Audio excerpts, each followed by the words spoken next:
ಮುಖ್ಯ. ಸುಧೀಂದ್ರ ತೀರ್ಥರ ಅನುಗ್ರಹ ಭಾರಿ ಮುಖ್ಯ. ಕುಶಾಗ್ರಮತಯೇ ಭಾನುದ್ಯುತಯೇ ವಾದಿಭೀತಯೇ ಆರಾಧಿತ ಶ್ರೀಪತಯೇ ಸುಧೀಂದ್ರ ಯತಯೇ ನಮಃ. ಹಾಗಾಗಿ ಸುಧೀಂದ್ರ ತೀರ್ಥರಂತಾರೆ, ವೆಂಕಟನಾಥ ನೀವು ಸನ್ಯಾಸ ದೀಕ್ಷೆಯನ್ನ ತಗೊಳ್ರಿ, ಮುಂದೆ ನನ್ನ ಮೇಲೆ ಜವಾಬ್ದಾರಿ ಬಿಟ್ಟು ಬಿಡ್ರಿ, ನನ್ನ ಅನುಗ್ರಹ ನಿಮ್ಮ ಮೇಲೆ ಸಂಪೂರ್ಣ ಇರುತ್ತೆ. ಇದರಿಂದ ಎರಡು ವಿಷಯ ಗೊತ್ತಾಯ್ತು ನಮಗೆ. ಒಂದು, ಸುಧೀಂದ್ರ ತೀರ್ಥರ ಅನುಗ್ರಹ ಎಷ್ಟು ರಾಯರ ಮೇಲೆ ಇತ್ತು ಅಂತ ಒಂದು. ಇನ್ನೊಂದು, ಸಾಮಾನ್ಯವಾಗಿ ಆಲೋಚನೆ ಮಾಡಿದ್ರೆ ಗುರುಗಳ ಅನುಗ್ರಹ ನಮ್ಮ ಜೀವನಕ್ಕೆ ಎಷ್ಟು ಮುಖ್ಯ ಅನ್ನೋದು ಬೇಕು.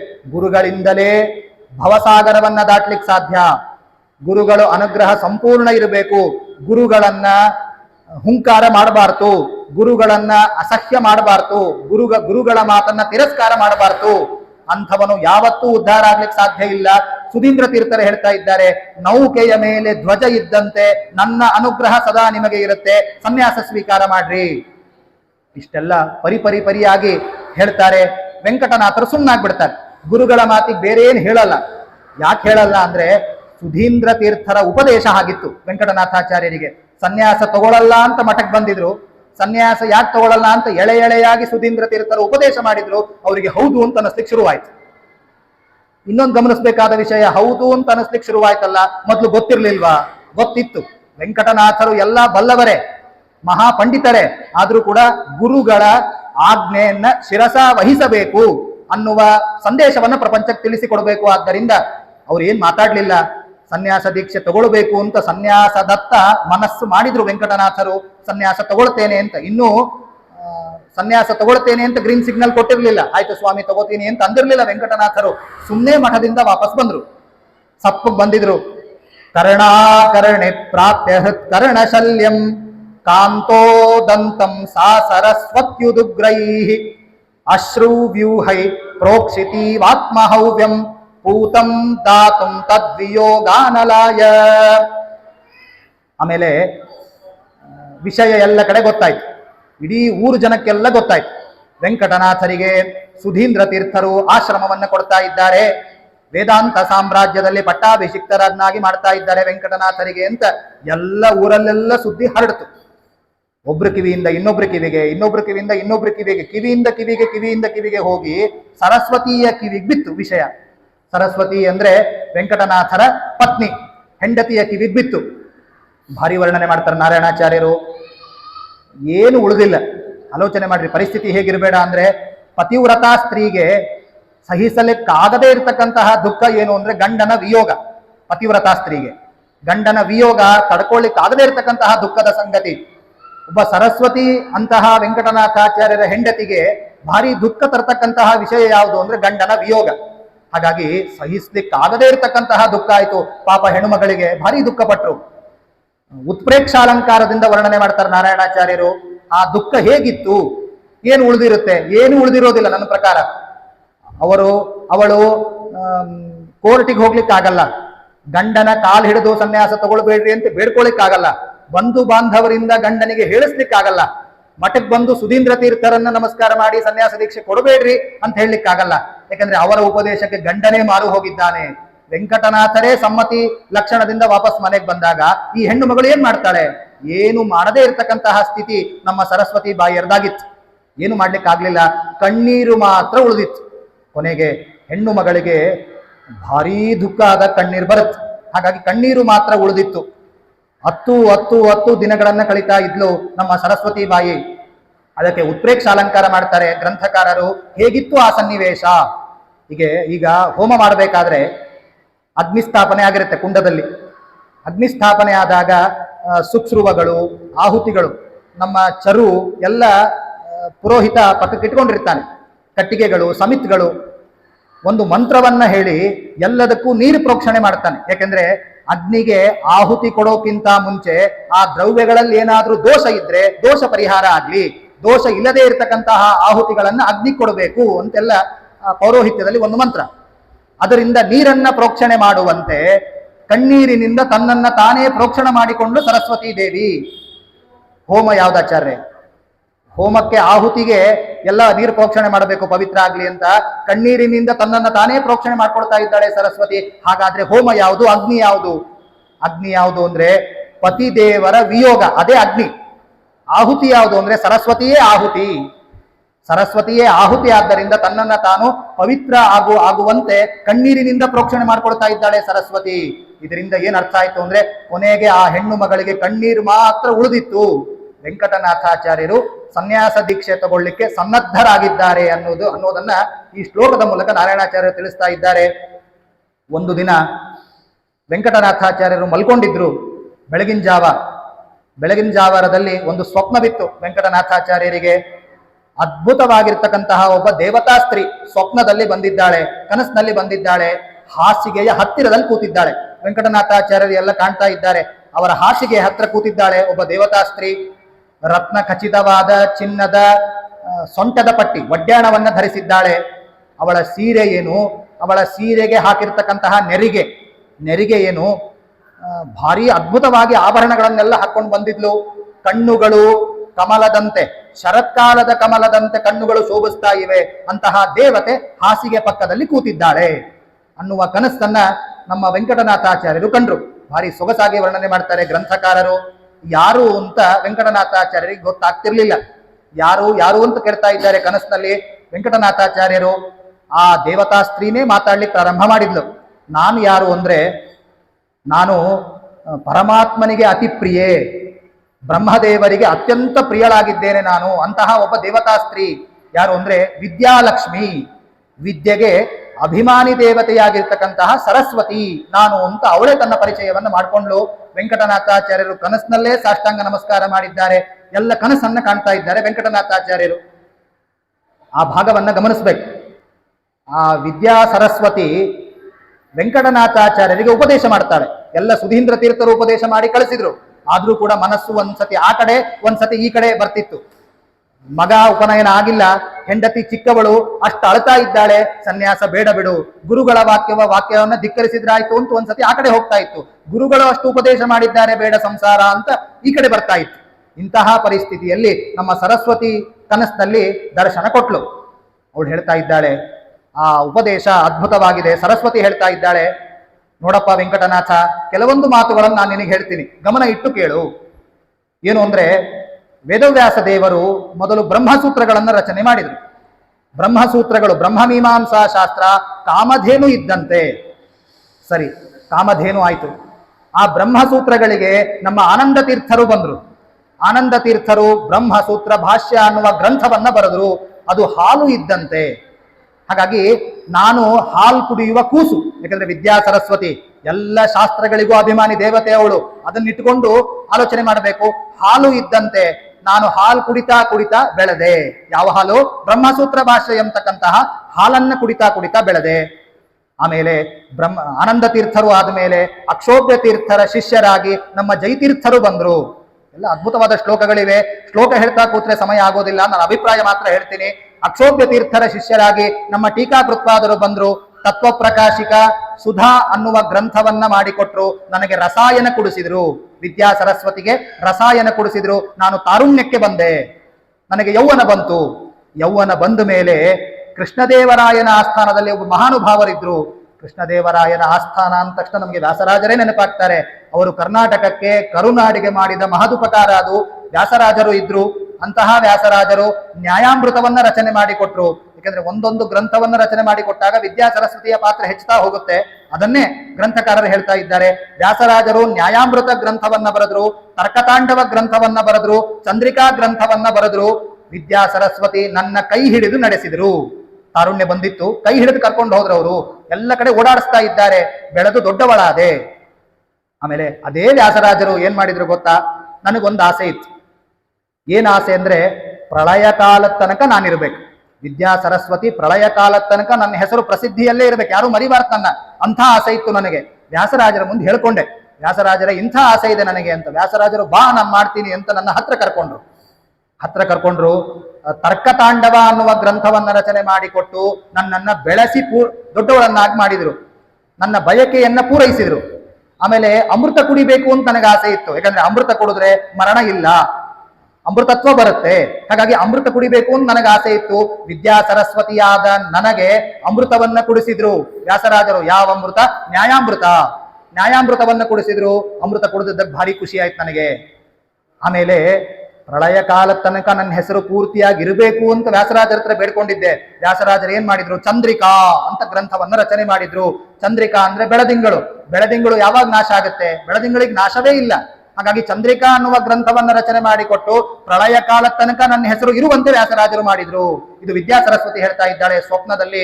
ವೆಂಕಟನಾಥಾಚಾರ್ಯರಿಗೆ ಇಷ್ಟ ಆಯ್ತಲ್ಲ, ನಾನು ಒಬ್ಬ ಹೆಣ್ಣು ಅಂದ ಮೇಲೆ ನನಗೆ ಸೀರೆ ಅಂದ್ರೆ ಬಹಳ ಇಷ್ಟ. ಹೆಣ್ಣು ಮಕ್ಕಳಿಗೆ ಭಾರಿ ಸೀರೆ ಹುಚ್ಚು. ಹಾಗಾಗಿ ಸೀರೆ ಅಂದ್ರೆ ನನಗೆ ಭಾರಿ ಇಷ್ಟ. ಎಂಥ ಸೀರೆ ಬೇಕು, ಎಂಥ ಸೀರೆ ಬೇಕು ನನಗೆ ವಿದ್ಯಾ ಸರಸ್ವತಿಗೆ ಅಂದ್ರೆ ಅಗಲ ಅಗಲ ಇರಬಾರ್ದು. ಸೀರೆ ಅಗಲ ಅಗಲ ಇದ್ರೆ ಹೆಣ್ಣು ಮಕ್ಕಳಿಗೆ ಇರುಸು ಮುರುಸು, ಹತ್ತಿಯಾಗಿ ಒತ್ತೊತ್ತಾಗಿ ಸೀರೆಯನ್ನು ನೈದಿರ್ಬೇಕು. ಅಂಥ ಸೀರೆ ನನಗೆ ಬೇಕಿತ್ತು. ಆಮೇಲೆ ಹೊಸ ಸೀರೆ ಬೇಕಿತ್ತು. ಎಷ್ಟು ವರ್ಷ ಇದ್ರೂ ಕೂಡ ಸೀರೆ ಹರಿಬಾರ್ದು, ಅಂತಹ ರೇಷ್ಮೆ ಸೀರೆ ಬೇಕು ಅಂತ ನನಗೆ ಹೆಣ್ಣಲ್ವ ನಾನು, ನನಗೊಂದು ಆಸೆ ಇತ್ತು. ಹಾಗಾಗಿ ಆ ಆಸೆಯನ್ನ ಯಾರು ಪೂರೈಸಿದ್ರು? ನನಗೆ ಸೀರೆ ಯಾರು ಕೊಟ್ರು ಅಂದ್ರೆ ವಿಜಯೀಂದ್ರ ಸ್ವಾಮಿಗಳು ಅವತಾರ ಮಾಡಿದ್ರು. ವಿಜಯೀಂದ್ರ ಸ್ವಾಮಿಗಳು ಅವತಾರ ಮಾಡಿ ನನಗೊಂದು ಚಂದದ ಸೀರೆಯನ್ನ ಉಡಿಸಿದ್ರು. ಎಂಥ ಸೀರೆ ಯಾವುದು ಅಂದ್ರೆ ಶ್ರೀ ಮಧ್ವಾಧ್ವ ಕಂಟಕೋದ್ಧಾರ ಅಂತ ಒಂದು ಗ್ರಂಥವನ್ನ ರಚನೆ ಮಾಡಿದ್ರು. ನನಗೆ ಸೀರೆಯಾಗಿ ಬಂತು. ಸೀರೆಯಲ್ಲೂ ಹಾಗೆ, ಅದು ಶ್ರೀ ಮಧ್ವಾಧ್ವ ಕಂಟಕೋದ್ಧಾರ ಅಂತ ವಿಜಯೇಂದ್ರ ಸ್ವಾಮಿಗಳು ಮಾಡಿದ ಗ್ರಂಥ. ವಿಚಿತ್ರವಾದ ವಾಕ್ಯಗಳು ಆ ಗ್ರಂಥದಲ್ಲಿದೆ. ಕಲರ್ ಸೀರೆ, ಅದು ವಿಚಿತ್ರವಾದ ವಾಕ್ಯಗಳು ಅದರಲ್ಲಿದೆ. ಕಲರ್ ಸೀರೆಗಳನ್ನು ನನಗೆ ತಂದು ಕೊಟ್ರು. ಪ್ರಶಸ್ತವಾದ ಅರ್ಥಗಳು ಆ ಗ್ರಂಥದಲ್ಲಿವೆ. ಇದು ಅಗಲಗಲಾದ ಸೀರೆ ಅಲ್ಲ, ಒತ್ತಿಯಾದ ನೈದಂತಹ ಸೀರೆ ನನಗೆ ಕೊಟ್ರು. ಬಹಳ ದಿನ ಪಂಡಿತರ ಮನಸ್ಸಿನಲ್ಲಿ ಆ ಗ್ರಂಥ ಇರುತ್ತೆ. ಬಹಳ ದಿನ ಪಂಡಿತರು ಆ ಗ್ರಂಥವನ್ನ ವಾಕ್ಯಾರ್ಥ ಮಾಡ್ತಾರೆ. ಹಾಗಾಗಿ ಬಹಳ ದಿನ ಬಾಳಿಕೆ ಬರುವ ಸೀರೆಯನ್ನ ವಿಜಯೇಂದ್ರ ಸ್ವಾಮಿಗಳು ನನಗೆ ಉಡಿಸಿದ್ರು. ಎಂಥ ವರ್ಣನೆ ನಾರಾಯಣಾಚಾರ್ಯರದ್ದು. ಸೀರೆ ನನಗೆ ತಂದು ಕೊಟ್ರು. ಸೀರೆ ಉಟ್ಕೊಂಡ ಮೇಲೆ ಹೆಂಗಸರಿಗೆ ಏನ್ ನೆನಪಾಗುತ್ತೆ? ಆಭರಣಗಳನ್ನು ಹಾಕೋಬೇಕು ಅಂತ ನೆನಪಾಗುತ್ತೆ. ವಿದ್ಯಾ ಸರಸ್ವತಿ ಎಲ್ಲಿಂದ ಬಂದ್ಲು? ಹಾಲು ಕುಡಿದು ಬೆಳೆದಿದ್ದಾಳೆ. ವ್ಯಾಸರಾಜರು ಕೈ ಹಿಡಿದು ನಡೆಸಿದ್ದಾರೆ. ವಿಜಯೇಂದ್ರ ಸ್ವಾಮಿಗಳು ಸೀರೆ ಉಡಿಸಿದ್ದಾರೆ. ಸೀರೆ ಆದ ಮೇಲೆ ಆಭರಣ ಬೇಕು ಅಂತ ವಿದ್ಯಾದೇವತೆ ಸರಸ್ವತಿಗೆ ನನಗೆ ಅನಿಸ್ತಾ ಇದೆ. ಆಭರಣ ಯಾರು ಕೊಟ್ರು ಅಂದ್ರೆ ವಿಜಯೇಂದ್ರ ಸ್ವಾಮಿಗಳೇ ಆಭರಣ ಕೊಟ್ರು. ಯಾವ ಗ್ರಂಥವನ್ನು ರಚನೆ ಮಾಡಿದ್ರು? ತತ್ವಮಾಣಿಕ್ಯ ಪೇಟಿಕಾ ಅಂತ ಒಂದು ಗ್ರಂಥವನ್ನ ರಚನೆ ಮಾಡಿದ್ರು. ವಿಜಯೇಂದ್ರ ಸ್ವಾಮಿಗಳ ಗ್ರಂಥ ಅದು. ತತ್ವಮಾಣಿಕ್ಯ ಪೇಟಿಕಾ. ಪೇಟಿಕಾ ಅಂದ್ರೆ ಪೆಟ್ಟಿಗೆ ಅಂತ ಅರ್ಥ. ಆಭರಣಗಳನ್ನು ಎಲ್ಲಿಟ್ಟಿರ್ತಾರೆ? ಪೆಟ್ಟಿಗೆಗಳನ್ನು ಇಟ್ಟಿರ್ತಾರೆ. ಪೆಟ್ಟಿಗೆಗಳನ್ನ ತೆಗೆದು ಆಭರಣ ಹಿಂದಿನ ಕಾಲದ ಜನ ಹಾಕೊಳ್ಳುವಂತೆ ತತ್ವಮಾಣಿಕ್ಯ ಪೇಟಿಕಾ ಅನ್ನುವ ಗ್ರಂಥವನ್ನ ತೆಗೆದು ನನಗೆ ಆಭರಣಗಳನ್ನ ಮಾಡಿಸಿಕೊಟ್ರು ವಿಜಯೇಂದ್ರ ಸ್ವಾಮಿಗಳು. ಕುಂಭಕೋಣಂ ಕ್ಷೇತ್ರದಲ್ಲಿ ಅವರ ಬೃಂದಾವನವನ್ನ ಕಾಣ್ತೇವೆ ಮಹಾನುಭಾವರು. ಹಾಗಾಗಿ ಇಂತಹ 2 ಗ್ರಂಥವನ್ನ ನನಗೆ ಕೊಟ್ಟು ನನ್ನನ್ನ ಸೀರೆ ಕೊಟ್ರು, ಆಭರಣವನ್ನ ಕೊಟ್ರು. ಆಮೇಲೆ ಕಿರೀಟ ಬೇಕು ಅಂತ ಅನಿಸ್ತು. ಕಿರೀಟವನ್ನು ಯಾರು ಕೊಟ್ರು? ಸುಧೀಂದ್ರ ತೀರ್ಥ ಶ್ರೀಪಾದಂಗಳವರು ಬಂದ್ರು. ಸುಧೀಂದ್ರ ತೀರ್ಥರು ಭಾಗವತ 2ನೇ ಸ್ಕಂದಕ್ಕೆ ವ್ಯಾಖ್ಯಾನ ಮಾಡುವುದರ ಮೂಲಕ ನನ್ನ ತಲೆಗೆ ಒಂದು ಕಿರೀಟವನ್ನ ತೊಡಸಿದ್ರು.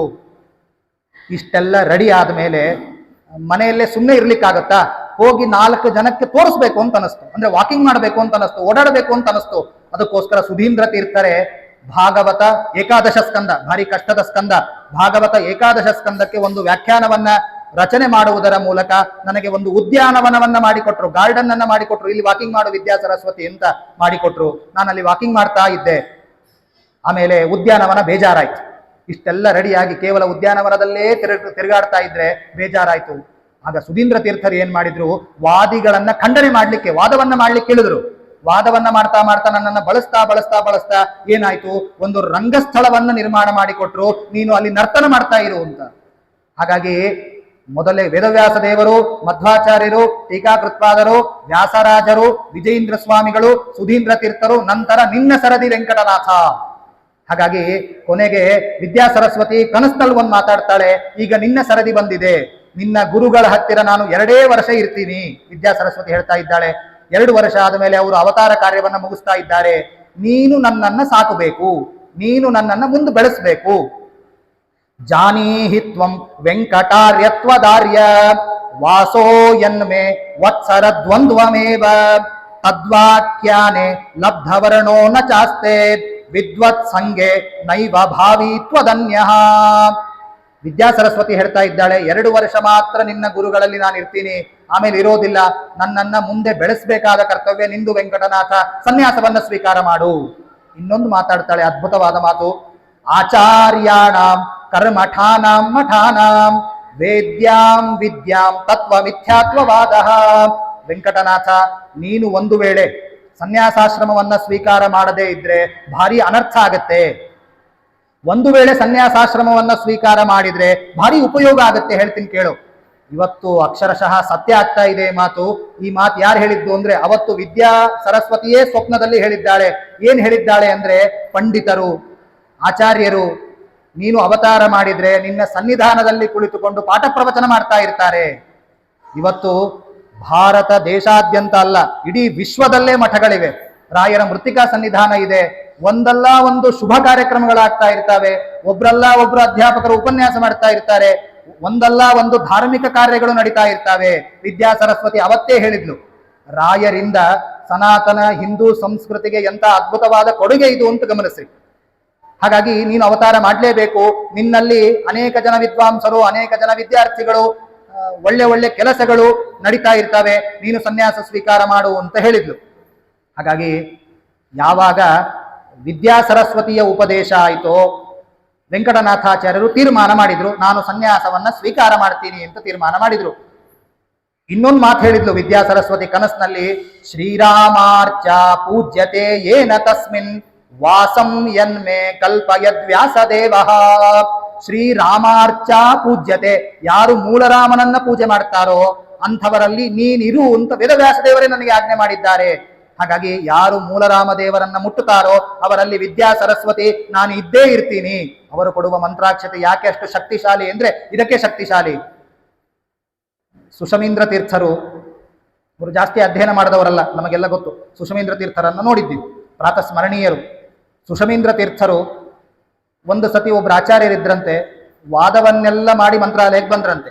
ವಾದದಲ್ಲಿ ಏನಾಯ್ತು ಅಂದ್ರೆ, ಮಧ್ವ ಸಿದ್ಧಾಂತದ ಬಗ್ಗೆ ಒಂದು ಮಾತು ಬಂತು, ಉತ್ತರ ಹೇಳಿಕ್ಕೆ ಇವ್ರಿಗೆ ಆಗ್ಲಿಲ್ಲ. ಆಯ್ತು ಅಂತ ರಾಯರ ದರ್ಶನಕ್ಕೆ ಬಂದಿದ್ರು, ಮಂತ್ರಾಲಯಕ್ಕೆ ಬಂದಿದ್ರು. ಮಂತ್ರಾಲಯಕ್ಕೆ ಬಂದಾಗ ಸುಷಮೀಂದ್ರ ತೀರ್ಥರು ರಾಯರಿಗೆ ಹಸ್ತೋದಕ ಮಾಡಿ ಕೆಳಗಿಳಿತಾ ಇದ್ರು. ಆಚಾರ್ಯರು ಸಪ್ಪಗೆ ನಿಂತಿದ್ದಾರೆ, ಉತ್ತರ ಗೊತ್ತಿಲ್ಲ ಆಚಾರ್ಯರಿಗೆ, ಸಪ್ಪಗೆ ನಿಂತಿದ್ದಾರೆ. ಸುಷಮೀಂದ್ರ ತೀರ್ಥರು ಹೇಳಿದ್ರಂತೆ, ದ್ವೈತದ್ಯುಮಣಿ ಅನ್ನುವ ಗ್ರಂಥದಲ್ಲಿ ಇಷ್ಟನೇ ಪುಟದಲ್ಲಿ ಇದಕ್ಕೆ ಉತ್ತರ ಇದೆ, ಹೋಗಿ ನೋಡು ಅಂತ. ಸುಷಮೀಂದ್ರ ತೀರ್ಥರ ಅಧ್ಯಯನ ಮಾಡಿದವರಲ್ಲ. ಯಾಕೆಂದ್ರೆ ಶ್ರೀರಾಮಾರ್ಚ ಪೂಜ್ಯತೆ ಏನ ತಸ್ಮಿನ್ ವಾಸಂ ಯನ್ಮೇ ಕಲ್ಪಯದ್ ವ್ಯಾಸದೇವ. ಯಾರು ಮೂಲ ರಾಮಚಂದ್ರ ದೇವರನ್ನ ಪ್ರತಿನಿತ್ಯ ಮುಡ್ತಾರೋ ಅವರಲ್ಲಿ ವಿದ್ಯಾ ಸರಸ್ವತಿ ನೀನು ಇರಲೇಬೇಕು ಅಂತ ವೇದವ್ಯಾಸದೇವರ ಆಜ್ಞೆ ಮಾಡಿದ್ದಾರೆ. ನೀನು ಸನ್ಯಾಸ ದೀಕ್ಷೆಯನ್ನ ತಗೊಂಡ್ರೆ ಇದೊಂದು ಬೆನಿಫಿಟ್ ಇದೆ. ನೀನು ಮೂಲರಾಮ ದೇವರನ್ನ ಮುಡ್ತಿ, ನಾನು ಯಾವಾಗ್ಲೂ ಕೂಡ ನಿನ್ನ ಹತ್ರನೇ ಇರಬೇಕು ಅಂತ ನನಗೆ ಆಸೆ ಇದೆ. ದಯವಿಟ್ಟು ನೀನು ಸನ್ಯಾಸಾಶ್ರಮವನ್ನ ಸ್ವೀಕಾರ ಮಾಡು ಅಂತ ವೆಂಕಟನಾಥರಿಗೆ ಹೇಳಿದ್ದಾರೆ. ವೆಂಕಟನಾಥರು ಸನ್ಯಾಸ ಸ್ವೀಕಾರ ಮಾಡ್ಲಿಕ್ಕೆ ಒಪ್ಪಿಕೊಂಡಿದ್ದಾರೆ. ಇನ್ನೇನು ಬಾಲ ಭಾರ್ಯ ಬಾಲಕೋ ನೋಪನೀತ, ಮಗನ ಉಪನಯನ ಮಾಡಿ ಸನ್ಯಾಸಾಶ್ರಮವನ್ನು ಸ್ವೀಕಾರ ಮಾಡಿದ್ರಾಯ್ತು ಅಂತ ಉಪನಯನ ಮಾಡ್ತಾ ಇದ್ದಾರೆ ವೆಂಕಟನಾಥಾಚಾರ್ಯರು. ಉಪನಯನ ಮಾಡುವಾಗ ತಂದೆ ಎದ್ದು ನಿಂತ್ಕೊಂಡು ಹೇಳಬೇಕು, ಅಗ್ನಯೇ ತ್ವಾ ಪ್ರತಿದದಾಮಿ, ಸವಿತ್ರೇ ತ್ವಾ ಪ್ರತಿದದಾಮಿ, ಸೋಮಾಯತ್ವ ಪ್ರತಿದದಾಮಿ. ನನ್ನ ಮಗನನ್ನ ಅಗ್ನಿ ನಿನಗೆ ಸಮರ್ಪಣೆ ಮಾಡ್ತಾ ಇದ್ದೀನಿ. ಇವನು ಮುಂದೆ ಎಲ್ಲ ಕರ್ಮಾನುಷ್ಠಾನ ನಿನಗೆ ಸಂಬಂಧಪಟ್ಟದ್ದು. ಸವಿತ್ರು, ನನ್ನ ಮಗನನ್ನ ನಿನಗೆ ಸಮರ್ಪಣೆ ಮಾಡ್ತಾ ಇದ್ದೀನಿ, ಮುಂದಿನ ಕರ್ಮಾನುಷ್ಠಾನ ನಿನಗೆ ಬಿಟ್ಟದ್ದು ಅಂತ ಈ ರೀತಿ ತಂದೆ ಪ್ರತಿಜ್ಞೆ ಮಾಡ್ಬೇಕು. ಅದೇ ರೀತಿ ವೆಂಕಟನಾಥಾಚಾರ್ಯರು ಎದ್ದು ನಿಂತು ಹೇಳ್ತಾ ಇದ್ದಾರೆ, ನಾನು ಇನ್ನು ಮುಂದೆ ಸನ್ಯಾಸಾಶ್ರಮವನ್ನ ಸ್ವೀಕಾರ ಮಾಡಿದ್ರೆ ನನ್ನ ಮಗ ಅವನು ಅನಾಥನಾಗ್ತಾನೆ. ಹಾಗಾಗಿ ಎಲ್ಲ ದೇವತೆಗಳೇ ನೀವೇ ಇವನ ಜವಾಬ್ದಾರಿ ತಗೊಳ್ಬೇಕು ಅಂತ ಪ್ರತಿಜ್ಞೆ ಮಾಡ್ತಾ ಇದ್ದಾರೆ. ಅವತ್ತು ಎಲ್ರಿಗೂ ಗೊತ್ತಾಯ್ತು ವೆಂಕಟನಾಥರು ಸನ್ಯಾಸಾಶ್ರಮಕ್ಕೆ ಒಪ್ಪಿದ್ದಾರೆ ಅಂತ ಗೊತ್ತಾಯ್ತು. ಹಾಗಾಗಿ ಸನ್ಯಾಸಾಶ್ರಮಕ್ಕೆ ಒಳ್ಳೆಯ ದಿನವನ್ನ ಸುಧೀಂದ್ರ ತೀರ್ಥರು ನೋಡಿದ್ದಾರೆ. ಪಂಚೇಷ್ಟಿಕಾ ಅಂತ ಒಂದು ಲಗ್ನ, ಆ ಲಗ್ನಕ್ಕೆ ಗುರುವಿನ ದೃಷ್ಟಿ ಇರುತ್ತೆ, ಗುರುಗ್ರಹದ ದೃಷ್ಟಿ ಇರುತ್ತೆ. ಅಂತಹ ಉತ್ತಮವಾದ ಲಗ್ನವನ್ನ ನಿರ್ಧಾರ ಮಾಡಿದ್ದಾರೆ. ಆ ಲಗ್ನದಲ್ಲಿ ನಮ್ಮ ವೆಂಕಟನಾಥಾಚಾರ್ಯರಿಗೆ ಪಟ್ಟಾಭಿಷೇಕ ಮಾಡಬೇಕು ಅಂತ ಎಲ್ಲ ವಿಧಿವಿಧಾನಗಳನ್ನೆಲ್ಲ ಮುಗಿಸಿದ್ರು ವೆಂಕಟನಾಥಾಚಾರ್ಯರು. ವಿರಜಾ ಹೋಮ ಮೊದಲಾದ ಎಲ್ಲ ಹೋಮವನ್ನು ಮುಗಿಸಿದ್ದಾರೆ. ವೆಂಕಟನಾಥಾಚಾರ್ಯರು ಪರಮ ಭಕ್ತಿಯಿಂದ ಸುಧೀಂದ್ರ ತೀರ್ಥರ ಮುಂದೆ ಬಂದು ಕೂತಿದ್ದಾರೆ. ಪ್ರಣವ ಮಂತ್ರವನ್ನ ಉಪದೇಶ ಮಾಡ್ರಿ ಗುರುಗಳೇ ಅಂತ ಕೇಳಿಕೊಂಡಿದ್ದಾರೆ. ಅದೇ ರೀತಿ ವಿನಯದಿಂದ ಕುಳಿತುಕೊಂಡಿರ್ತಕ್ಕಂತಹ ವೆಂಕಟನಾಥಾಚಾರ್ಯರಿಗೆ ಸುಧೀಂದ್ರ ತೀರ್ಥರು ಓಂಕಾರವನ್ನ, ಪ್ರಣವ ಮಂತ್ರವನ್ನ ಉಪದೇಶ ಮಾಡಿದ್ದಾರೆ. ಪ್ರಣವ ಮಂತ್ರ ಆದ ಮೇಲೆ ಶ್ರೀ ರಾಘವೇಂದ್ರ ತೀರ್ಥರು ಅಂತ ನಾಮಕರಣ ಮಾಡಿದ್ದಾರೆ. ರಾಘವೇಂದ್ರ ತೀರ್ಥ ಗುರು ಸಾರ್ವಭೌಮರು ಇವತ್ತು ಪ್ರಪಂಚಕ್ಕೆ ಅನೇಕ ಉಪಕಾರವನ್ನ ಮಾಡ್ತಾ ಇದ್ದಾರೆ. ವಾಂಗ್ಮಯಕ್ಕೂ ಅನೇಕವಾದ ಉಪಕಾರವನ್ನ ಮಾಡ್ತಾ ಇದ್ದಾರೆ. ಶ್ರೀ ರಾಘವೇಂದ್ರ ತೀರ್ಥರು ಅಂತ ಆಶ್ರಮ ನಾಮವನ್ನ ಕೊಟ್ಟಿದ್ದಾರೆ. ಅವರಿಗೆ ಸ್ವಪ್ನ ಲಬ್ಧ, ಸುಧೀಂದ್ರ ತೀರ್ಥರಿಗೆ ಸ್ವಪ್ನದಲ್ಲೇ ಹೇಳಿದ್ರು ಶ್ರೀ ರಾಘವೇಂದ್ರ ತೀರ್ಥರು ಅಂತಾನೇ ನಾಮಕರಣ ಮಾಡಬೇಕು. ಅದೇ ರೀತಿಯಾಗಿ ಸ್ವಪ್ನ ಸೂಚಿತವಾದ ಹೆಸರನ್ನೇ ವೆಂಕಟನಾಥಾಚಾರ್ಯರಿಗೆ ಇಟ್ಟಿದ್ದಾರೆ. ಅವತ್ತಿನಿಂದ ಅವರು ವೆಂಕಟನಾಥಾಚಾರ್ಯರಲ್ಲ, ಶ್ರೀ ರಾಘವೇಂದ್ರ ತೀರ್ಥರು. ಆಮೇಲೆ ಆಶೀರ್ವಾದವನ್ನ ಮಾಡ್ತಾ ಇದ್ದಾರೆ ಪೀಠದಲ್ಲಿ ಕೂತು. ಶ್ರೀ ಸುರೇಂದ್ರ ವದಯಂ ತಪಸ್ಯಯ ಶ್ರೀ ಜಯೀಂದ್ರ ಇವ ಕೀರ್ತಿ ಸಂಪದ ವಿಶ್ರುತೋಹಮಿವ ವಾದ ಸಂಗರೆ ರಾಘವೇಂದ್ರ ಯತಿರಾಟ್ ಸಮೇಧತಾಂ. ಏನ್ ಆಶೀರ್ವಾದ ಮಾಡಿದ್ರು ಸುಧೀಂದ್ರ ತೀರ್ಥರು ಆಶ್ರಮವನ್ನ ಕೊಟ್ಟು ರಾಘವೇಂದ್ರ ತೀರ್ಥರಿಗೆ ಅಂದ್ರೆ, ಒಳ್ಳೆ ಆಸ್ತಿ ಇದೆ, ಅದನ್ನ ರಕ್ಷಣೆ ಮಾಡ್ಕೊಂಡು ಹೋಗು, ಆಸ್ತಿ ಕಡಿಮೆ ಇದ್ರೆ ಆಸ್ತಿಯನ್ನ ಬೆಳೆಸ್ತಾ ಹೋಗು ಅಂತ ಉಪದೇಶ ಮಾಡಲಿಲ್ಲ. ಏನು ಉಪದೇಶ ಮಾಡಿದ್ರು ಅಂದ್ರೆ, ಸುರೇಂದ್ರ ತೀರ್ಥರು ಅಂತಿದ್ರು ನಮ್ಮ ಪರಮ ಗುರುಗಳು, ವಿಜಯೇಂದ್ರ ತೀರ್ಥರ ಗುರುಗಳು ಸುರೇಂದ್ರ ತೀರ್ಥರು ಅಂತಿದ್ರು, ಮಹಾನುಭಾವರು. ಅವರಂತೆ ನೀನು ತಪಸ್ಸನ್ನ ಮಾಡು ರಾಘವೇಂದ್ರ ತೀರ್ಥರೇ, ಅವರಂತೆ ತಪಸ್ಸು ಮಾಡು. ಯಾಕೆ? ಸುಧೀಂದ್ರ ತೀರ್ಥರು ಮಹಾನುಭಾವರು, ಅವರಿಗೆಂಥ ತಪಸ್ಸು ಅಂದ್ರೆ, ಸುರೇಂದ್ರ ತೀರ್ಥರು ಸಂಚಾರ ಮಾಡ್ತಾ ಮಾಡ್ತಾ ನಮ್ಮ ಕೃಷ್ಣದೇವರಾಯನ ಆಸ್ಥಾನಕ್ಕೆ ಬಂದಿದ್ದಾರೆ ಒಂದ್ಸತಿ. ಕೃಷ್ಣದೇವರಾಯರ ಆಸ್ಥಾನ ಅಂದ್ರೆ ಅಲ್ಲಿ ವ್ಯಾಸರಾಜರು ಇರಲೇಬೇಕು. ವ್ಯಾಸರಾಜರು ಒಳಗ್ ಕೂತು ಪೂಜೆಯನ್ನು ಮಾಡ್ತಾ ಇದ್ದಾರೆ. ಸುರೇಂದ್ರ ತೀರ್ಥರು ಅವರಿಗೆ ಗೊತ್ತಿಲ್ಲದೆ ಎಲ್ಲೋ ಒಂದ್ ಕಡೆ ಹೊರಗೆ ಪೀಠವನ್ನ ಹಾಕಿ ಮೂಲರಾಮನನ್ನ ಪೂಜೆ ಮಾಡ್ತಾ ಇದ್ದಾರೆ. ಇಂಥ ಸಂದರ್ಭ ತುಳಸಿ ಸಿಗ್ಲಿಲ್ಲ ಸುರೇಂದ್ರ ತೀರ್ಥರಿಗೆ. ತುಳಸಿ ಸಿಗ್ಲಿಲ್ಲ. ಒಂದು ತುಳಸಿ ವನ ಇತ್ತು, ಆ ತುಳಸಿ ವನವನ್ನೇ ಕೃಷ್ಣಾರ್ಪಣ ಅಂದ್ಬಿಟ್ರು ಸುರೇಂದ್ರ ತೀರ್ಥರು.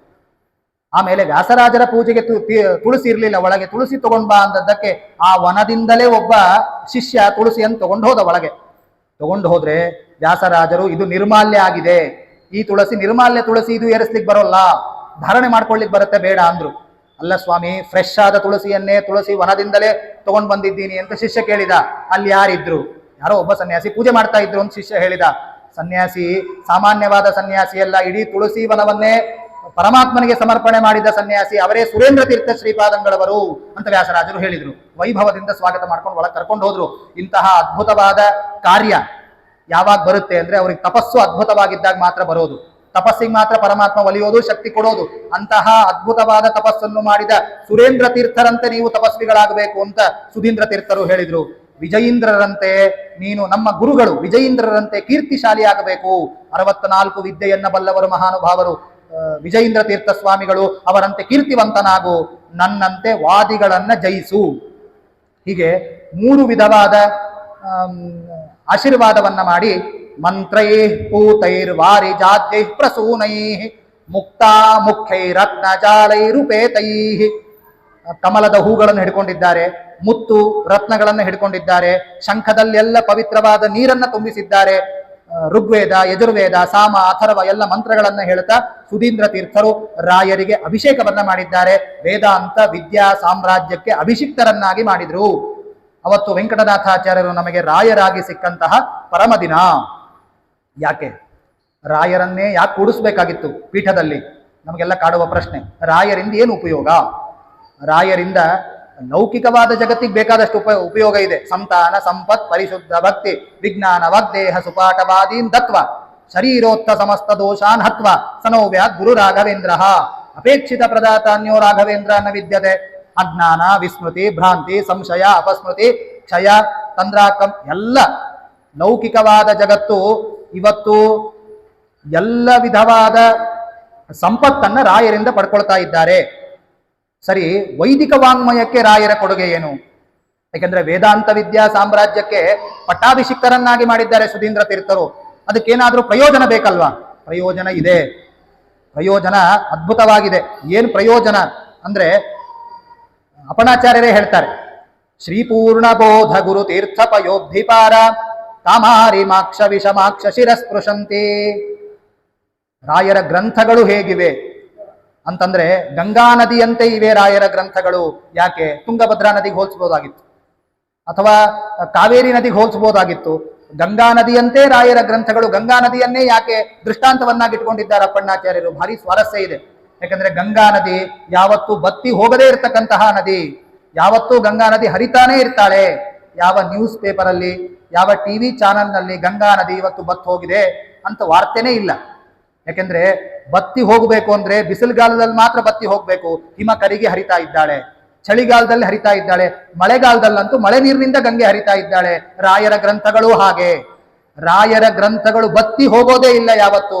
ಯಾಕೆಂದ್ರೆ ಒಬ್ಬ ಯತಿ ಸನ್ಯಾಸಿ ಅವನು ಉಪನ್ಯಾಸ ಮಾಡಬೇಕು, ಪಾಠ ಮಾಡಬೇಕು ಅಂದ್ರೆ ರಾಯರ ಗ್ರಂಥಗಳು ಬೇಕು. ಒಬ್ಬ ವಿದ್ವಾಂಸ ವಾಕ್ಯಾರ್ಥವನ್ನ ಮಾಡಬೇಕು ಅಂದ್ರೆ ರಾಯರ ಗ್ರಂಥಗಳು ಬೇಕು. ಒಬ್ಬ ವಿದ್ಯಾರ್ಥಿ ಸುಧಾಮಂಗಳ ಮಾಡಬೇಕು ಅಂದ್ರೆ ರಾಯರ ಗ್ರಂಥ ಬೇಕು. ಒಬ್ಬ ವಿದ್ಯಾರ್ಥಿ ವಿದ್ಯಾಪೀಠದಲ್ಲಿ ಓದ್ತಾ ಇದ್ದಾನೆ ಅಂದ್ರೆ ರಾಯರ ಗ್ರಂಥ ಬೇಕು. ಹಾಗಾಗಿ ಈ ರಾಯರ ಗ್ರಂಥಗಳಿಗೆ ಬತ್ತಿ ಹೋಗುವಿಕೆ, ರಾಯರ ಗ್ರಂಥಗಳು ಉಪಯೋಗ ಇಲ್ಲ ಅಂತ ಇಲ್ಲೇ ಇಲ್ಲ. ಎಲ್ಲ ಆಚಾರ್ಯರ ಶಾಸ್ತ್ರವನ್ನ ಓದುವ ಟೀಕಾರಾಯರ ಮಾತುಗಳನ್ನ ಅರ್ಥ ಮಾಡಿಕೊಳ್ಳುವ ಮನುಷ್ಯನಿಗೆ ರಾಯರ ಗ್ರಂಥಗಳು ಬೇಕೇ ಬೇಕು. ಹಾಗಾಗಿ ಗಂಗಾ ನದಿಗೆ ರಾಯರ ಗ್ರಂಥವನ್ನ ಅಪ್ಪಣ್ಣಾಚಾರ್ಯರು ಹೋಲಿಸಿದ್ದು. ಇನ್ನು ರಾಯರು ವಿದ್ವತ್ ಪರಿಜ್ಞೇಯ ಮಹಾವಿಶೇಷೋ ವಾಗ್ವೈಖರಿ ನಿರ್ಜಿತ ಭವ್ಯಜೋಷಃ. ವಿದ್ವತ್ ಪರಿಜ್ಞೇಯ ಮಹಾವಿಶೇಷರು ನಮ್ಮ ರಾಯರು. ಯಾಕೆಂದ್ರೆ ಎಲ್ಲಾ ಪ್ಲಾಟ್ಫಾರ್ಮ್ ಅಲ್ಲೂ ರಾಯರು ಗ್ರಂಥಗಳನ್ನು ರಚನೆ ಮಾಡಿದ್ದಾರೆ. ನೇರವಾಗಿ ವೇದಗಳಿಗೆ ಅರ್ಥ ಬರೆದಿದ್ದಾರೆ, ನೇರವಾಗಿ ವೇದವ್ಯಾಸ ದೇವರ ಮಾತುಗಳು ಬ್ರಹ್ಮಸೂತ್ರಗಳಿಗೂ ಅರ್ಥ ಬರೆದಿದ್ದಾರೆ, ನೇರವಾಗಿ ಆಚಾರ್ಯರ ಮಾತುಗಳಿಗೂ ಅರ್ಥ ಬರೆದಿದ್ದಾರೆ, ಟೀಕಾಕೃತ್ಪಾದರ ಮಾತುಗಳಿಗೂ ಅರ್ಥ ಬರೆದಿದ್ದಾರೆ, ಸ್ವತಂತ್ರ ಗ್ರಂಥಗಳನ್ನೂ ಮಾಡಿದ್ದಾರೆ. ಹೀಗೆ 5 ವಿಧವಾದ ಪ್ಲಾಟ್ಫಾರ್ಮ್ ಅಲ್ಲಿ ಗ್ರಂಥ ರಚನೆ ಮಾಡಿದ ಮಹಾಧೀರರು ಅಂದ್ರೆ ನಮ್ಮ ರಾಘವೇಂದ್ರ ತೀರ್ಥ ಗುರು ಸಾರ್ವಭೌಮರು. ಹಾಗಾಗಿ ವಿದ್ವತ್ ಪರಿಜ್ಞೇಯ ಮಹಾವಿಶೇಷರು ನಮ್ಮ ರಾಯರು. ಲೌಕಿಕವಾದ ಪ್ರಪಂಚಕ್ಕೂ ರಾಯರು ಎಲ್ಲ ಕೊಡ್ತಾ ಇದ್ದಾರೆ. ವೇದ ವಾಂಗ್ಮಯಕ್ಕೂ ವೇದಾಂತ ವಾಂಗ್ಮಯಕ್ಕೂ ರಾಯರ ಕೊಡುಗೆ ಅಪಾರ. ಅದಕ್ಕೋಸ್ಕರ ಸುಧೀಂದ್ರ ತೀರ್ಥರು ಅವತ್ತು ಮಾಡಿದ ಉಪಕಾರ, ಇಷ್ಟೆಲ್ಲ ಉಪಕಾರ ಮಾಡಿದ್ದಾರೆ. ವೇದಾಂತ ವಿದ್ಯಾ ಸಾಮ್ರಾಜ್ಯಕ್ಕೆ ರಾಯರನ್ನ ತಂದು ಕೂಡಿಸಿದ್ದೇ ಸುಧೀಂದ್ರ ತೀರ್ಥ ಶ್ರೀಪಾದಂಗಳವರ ಮಹದುಪಕಾರ. ಹಾಗಾಗಿ ಗುರುಗಳನ್ನೂ ಕೊಂಡಾಡಬೇಕು, ಗುರು ಸಾರ್ವಭೌಮರನ್ನೂ ಕೊಂಡಾಡಬೇಕು. ಹಾಗಾಗಿ ಅವತ್ತು ಅದ್ಭುತವಾದ ರಾಯರ ಪಟ್ಟಾಭಿಷೇಕ ಈ ರೀತಿ ನಡೀತು. ಅದನ್ನ ಸ್ಮರಣೆ ಮಾಡಿದ್ದೇವೆ. ಇವತ್ತು ಏನ್ ಬೇಡ್ಕೊಳ್ಬೇಕು ರಾಯರ ಹತ್ರ ಅಂದ್ರೆ, ಅಪಾರವಾದ ಜ್ಞಾನವನ್ನ ಕೊಡ್ರಿ. ನಮಗೆ ಹಸಿವಾದಾಗ ಊಟ ಮಾಡಬೇಕು, ದಾಹ ಆದಾಗ ನೀರು ಕುಡಿಬೇಕು ಅನ್ನುವ ಜ್ಞಾನ ಬೇಡ. ಪಶುಗಳಂತೆ ನಮ್ಮನ್ನ ವರ್ತಿಸೋದು ಬೇಡ. ನಮ್ಮನ್ನ ಮನುಷ್ಯರಾಗಿ ಪರಮಾತ್ಮ ಹುಟ್ಟಿಸಿದ್ದಾನೆ. ನಿಮ್ಮ ಗ್ರಂಥವನ್ನ ಓದುವ ಸೌಭಾಗ್ಯ ಕೊಡ್ರಿ ಈ ಜನ್ಮದಲ್ಲಿ. ಕೊಟ್ಟಿಲ್ಲ ಅಂದ್ರೆ ಮುಂದಿನ ಜನ್ಮಕ್ಕಾದ್ರೂ ಕೊಡ್ರಿ. ಈ ಜನ್ಮದಲ್ಲಿ ನಿಮ್ಮ ಗ್ರಂಥಗಳನ್ನ ಓದುವ ಸೌಭಾಗ್ಯ ಕೊಟ್ಟಿಲ್ಲ, ನಿಮ್ಮ ಗ್ರಂಥಗಳನ್ನ ಆದರದಿಂದ ಕಾಣುವ ಬುದ್ಧಿಯನ್ನಾದ್ರೂ ಕೊಡ್ರಿ. ಅಥವಾ ಮುಂದಿನ ಜನ್ಮಕ್ಕೆ ನಿಮ್ಮ ಗ್ರಂಥವನ್ನ, ಆಚಾರ್ಯರ ಶಾಸ್ತ್ರವನ್ನ, ಟೀಕಾಕೃತ್ಪಾದರ ಗ್ರಂಥವನ್ನ ಓದುವ ಸೌಭಾಗ್ಯ ದಯವಿಟ್ಟು ಕೊಡ್ರಿ ಅಂತ ಗುರುರಾಯರ ಹತ್ರ ಪ್ರಾರ್ಥನೆ ಮಾಡಬೇಕು. ನಮ್ಮಲ್ಲಿ ಏನಿಲ್ವೋ, ನಮ್ಮನ್ನ ಯಾವುದು ಕಾಡ್ತಾ ಇದೆಯೋ ಅದನ್ನ ಪರಿಹರಿಸುವ ಶಕ್ತಿ ಗುರುರಾಯರಿಗಿದೆ. ಇವನಿಗೆ ಈ ಸಮಸ್ಯೆ ಇದೆ, ನನ್ನ ಹತ್ರ ಬಂದಿದ್ದಾನೆ ಅನ್ನುವ ಜ್ಞಾನವು ಗುರುರಾಯರಿಗಿದೆ, ಸರ್ವಜ್ಞರವರು. ಹಾಗಾಗಿ ಅದನ್ನ ಮತ್ತೆ ಅವ್ರ ಮುಂದೆ ಹೋಗಿ ಬೇಡಿಕೊಂಡು ಸಮಯ ವ್ಯರ್ಥ ಮಾಡದೆ ಒಳ್ಳೆಯದನ್ನ ರಾಯರ ಹತ್ರ ಪ್ರಾರ್ಥನೆ ಮಾಡೋಣ. ಹಾಗಾಗಿ ಇವತ್ತು ರಾಯರ ಪಟ್ಟಾಭಿಷೇಕ ಅನ್ನುವ ವಿಷಯವನ್ನ ನಿರೂಪಣೆ ಮಾಡುವ ಅವಕಾಶವನ್ನ ಪರಮಪೂಜ್ಯ ಶ್ರೀಪಾದರು ನೀಡಿದ್ದಾರೆ. ಅವರಿಗೆ ಅನಂತಾನಂತ ಮತ್ತೊಮ್ಮೆ ಶಿರಸಾಷ್ಟಾಂಗ ಭಕ್ತಿಪೂರ್ವಕ ನಮಸ್ಕಾರಗಳನ್ನು ಸಲ್ಲಿಸ್ತಾ ನನ್ನ ವಾಕ್ಪುಷ್ಪವನ್ನ ಶ್ರೀಪಾದಂಗಳವರು, ಅವರ ಅಂತರ್ಯಾಮಿಯಾದ ಗುರುರಾಯರು, ಅವರ ಅಂತರ್ಯಾಮಿಯಾದ ಮೂಲರಾಮಚಂದ್ರಾಭಿನ್ನ ಪರಮಾತ್ಮನಿಗೆ ಸಮರ್ಪಣೆ ಮಾಡ್ತಾ ಇದ್ದೇನೆ. ಶ್ರೀ ಕೃಷ್ಣಾರ್ಪಣಮಸ್ತು, ಶ್ರೀ ಮಧ್ವೇಶಾರ್ಪಣಮಸ್ತು.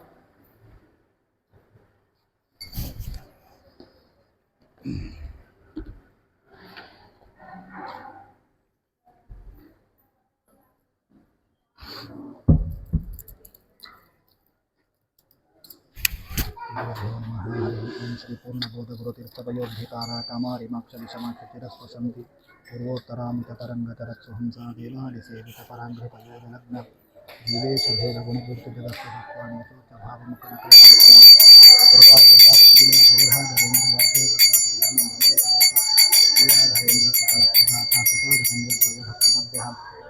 ಸಂಭೇದನ ದೃಷ್ಟಿವಜ್ರಃ ಶ್ರೀರಾಧರೇಂದ್ರೋ ಹರಿತಾಸ್ಕಂದನಿಷೇಧನಾಲಬ್ಧ ಸಮಸ್ತ ಸಂಪತ್ ದೇವಸ್ವಭಾವೋ ದಿಲಿತಬ್ರಹ್ಮೋಯಮಿಷ್ಟಪ್ರಭೂಮೇ ಸತಂಸೇಯ ಭವ್ಯಸ್ವರೂಪೋ ಭೂದುಃಖಸಂಹರ್ನಿತರ್ಯ ಸುಖಧೈರ್ಯಶಾಲೆ ಸಮಸ್ತ ದುಷ್ಟಗ್ರಹ ನಿಗ್ರಹೇಶೋ ಗುರುತ್ತಯೋಪಪ್ಲವ ಸಂದೇಶೇತಃ ನಿರಸ್ತದೋಷೋ ನಿರವದ್ಯವೇಶಃ ಪ್ರತ್ಯರ್ಥಿ ಮುಖತ್ವ ನಿಧಾನವಾಚಃ ವಿದ್ವತ್ ಪರಿಜ್ಞೇಯ ಮಹಾವಿಶೇಷೋ ವಾಗ್ವೈ